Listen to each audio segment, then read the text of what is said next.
आप देख रहे हैं अमेज नाउ।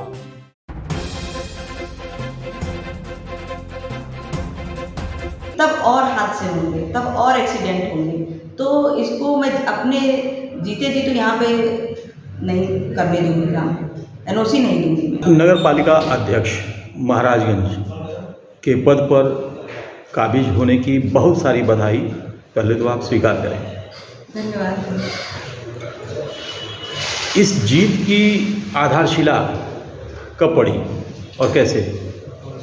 इस जीत की आधारशिला तो मेरे पति मिस्टर निर्मेश मंगल जी, जो कि बहुत 20-22 सालों से यहाँ पे संघर्षरत है, ये आधारशिला तो वही उन्हीं की दी हुई है। समीकरण क्या था, कहाँ से ये वोट आपके पास आपको लगा कि ये जीत मिली है? जी, मैं पूरी तरह से 100% आश्वस्त थी कि मैं जीत जाऊंगी, क्योंकि एक तो मेरे पति का यहाँ पे 22-25 सालों का संघर्ष था।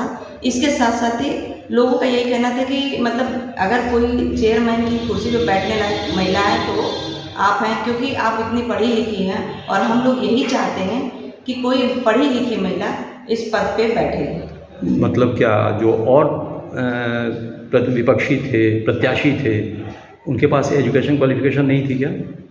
सर थी, लेकिन बहुत सीमित थी, बहुत थोड़ी थी, और मुझे बहुत ज़्यादा आइडिया भी नहीं है उनके पास कितनी एजुकेशन थी। कुछ वार्डों का परिसीमन हुआ, कुछ वार्ड आए, कुछ गए, इसका कितना फर्क पड़ा आपकी जीत में? जी, इसका तो मुझे बहुत ज़्यादा फायदा मिला, क्योंकि जो वार्ड जुड़े हुए थे उनका 2 साल हुआ उन्हें जुड़े हुए, लेकिन उसमें कोई भी वर्क नहीं हुआ, कुछ भी काम नहीं हुआ। सिर्फ नगर पालिका से वो जुड़े हुए थे, लेकिन वो बिल्कुल ग्रामीण क्षेत्र जैसे आज भी लगते थे। लेकिन अब हम लोगों ने उसमें साफ सफाई का कार्य शुरू करवा दिया, क्योंकि अभी मुझे जीते हुए और शपथ लेके 26 को मई को मेरी शपथ थी। इसके बाद बैठे हुए बहुत कम टाइम भी हुआ मेरे को यहाँ पे कार्य करते हुए, लेकिन मैंने सफाई अभियान शुरू करवा दिया, जो कि अगर आप देखने जाएंगे तो वो चल भी रहा है जगह जगह पर। फिर से मैं पूछा, जो नए वार्ड के जुड़ने से आपको कितना फायदा और कैसे हुआ? नए वार्ड, क्योंकि मेरे पति पहले से ही विधानसभा चुनाव लड़ते भी थे, तो इसकी वजह से मुझे वहाँ की जो जनता थी वो उनका सपोर्ट मुझे पूरी तरह से मिला, और उन्होंने पूरा अपना सपोर्ट मुझे दिया और मुझे जिताया। आप आश्वस्त थी वहाँ से? जी बिल्कुल, क्योंकि मैं वहाँ जाती थी तो मेरा एक क्वेश्चन, मेरे से वहाँ की जो जनता थी वो एक सवाल करती थी कि मैडम यहाँ पे देखिए, यहाँ पे कुछ भी नहीं हुआ है, जब से जुड़ा है, लेकिन ये नगर पालिका में जुड़ तो गया, लेकिन यहाँ पे कोई भी कार्य नहीं हुआ। तो मैं उनसे वादा करके आई थी कि मैं बहुत ज़्यादा वादा करके नहीं जाऊँगी, लेकिन आप मेरे पर भरोसा रखें, मेरे पे विश्वास रखें, और मैं आपके विश्वास को कभी भी नकारूंगी नहीं कि आपने हमारे पर विश्वास किया और मैंने आपको कार्य करके नहीं दिखाया।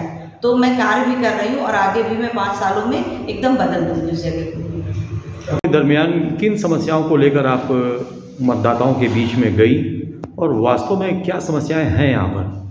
देखिए, मैंने जो मतदाताओं के सामने जो समस्याएं थी उनको देखा और उनसे बात भी की। एक तो यहाँ पे सबसे ज़्यादा जो समस्या है जल निकासी की समस्या, इसके साथ साथ में रिंग रोड की, जो रिंग रोड यहाँ पे बना नहीं है वो बहुत ही ज़रूरी है, ये समस्या थी, तो मैं इसको भी लेके गई।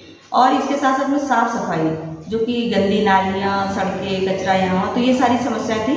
और मैंने देखा कि यहाँ पे गर्ल्स लोगों के लिए कोई भी स्पोर्ट्स एक्टिविटी के लिए कहीं भी कोई भी फील्ड नहीं बनाई गई है।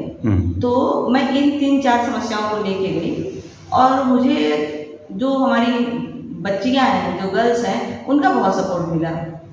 वो लोग कहती भी थी कि मैडम हम आप ही वोट करेंगे और आप हमको वोट कर मतलब हमारे लिए कुछ करिए। तो मैंने कहा बिल्कुल ठीक है, आपके लिए करूँगी। और मैं ये सारी समस्याएं लेके जनता के बीच गई थी, और मैं पूरी कोशिश करूँगी कि जितनी समस्याएं या जो भी मैंने जनता के बीच वादा किया है मैं उसको पूरा कर पाऊँ, पूरा जी जान लगा दूँगी मैं उनको पूरा करने की। NH को लेकर भी यहाँ बड़ी, चूँकि एकदम शहर से सटा हुआ है, बल्कि छूते हुए जाता है, तो ये एक बहुत बड़ी समस्या हो सकती है आने वाले समय में। जी हाँ, ये महाराजगंज मुख्यालय एक ऐसा मुख्यालय है कि वो मुख्यालय से NH जा रही है, और ये बहुत ही सही नहीं होगा मतलब जनता के लिए, क्योंकि कहीं भी आप देखेंगे, कहीं भी एकदम NH शहर के अंदर से नहीं गया, और हमारे यहाँ जो है यहाँ शहर से जाने के लिए पास किया गया है, जो कि मैं कभी नहीं चाहूँगी कि यहाँ, क्योंकि तब और हादसे होंगे, तब और एक्सीडेंट होंगे, तो इसको मैं अपने जीते जी तो यहाँ पे नहीं करने दूँगी, काम एनओसी नहीं दूँगी। इसके साथ में जो व्यापारी वर्ग है वो कहाँ जाएगा फिर?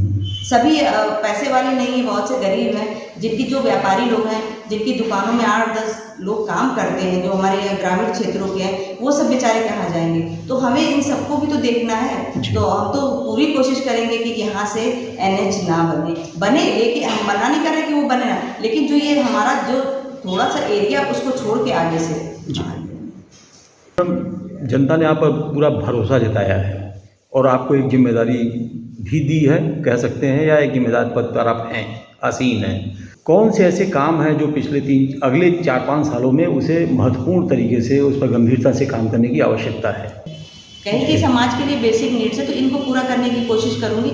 इसके साथ साथ में जो अगर हम कहीं के विकास की बात करते हैं तो जिसमें हमारी शिक्षा और स्वास्थ्य बहुत ही ज़रूरी चीज़ें होती हैं, मुख्य आवश्यक चीज़ें। हम विकास की बात करते हैं लेकिन इन चीज़ों पे ध्यान नहीं देते हैं कि अगर शिक्षा नहीं होगी तो हमारा विकास रुक जाएगा, अगर स्वास्थ्य नहीं अच्छा होगा तो भी कोई भी परिवार में अगर शिक्षा और स्वास्थ्य 2 चीज़ें अच्छी नहीं होगी तो वहाँ का विकास कभी नहीं हो सकता है। तो इसके लिए हम पूरी कोशिश करेंगे कि शिक्षा के लिए मैं जो भी कार्य कर पाऊँगी, जो हमारी मतलब मेरे एरिया में जितना हो सकता है मैं उतनी पूरी कोशिश करूँगी कि मैं शिक्षा के लिए कार्य कर सकूँ। इसके साथ साथ में मैं ये भी कोशिश करूँगी कि जहाँ पे ज़रूरत पड़े तो मैं बच्चों को 1-2 घंटे का टाइम अपने इस बिजी शेड्यूल से दे पाऊँ जो उनको पढ़ा सकूँ।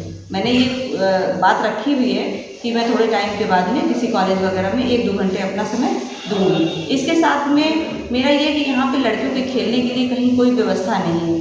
मैं एक दिन गई थी, एक बच्चे कुछ लड़के क्रिकेट खेल रहे थे उसके उद्घाटन में, तो मैंने वहाँ पे देखा करीब 8-10 साल की बच्चियाँ थी, कहीं वो सिर्फ देख रही थी।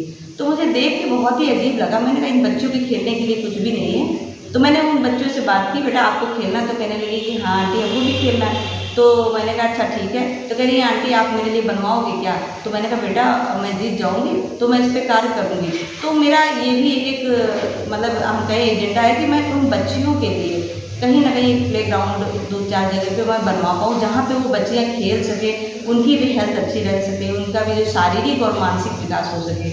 इसके साथ साथ में वो अच्छी अच्छी जगहों पे जाएँ।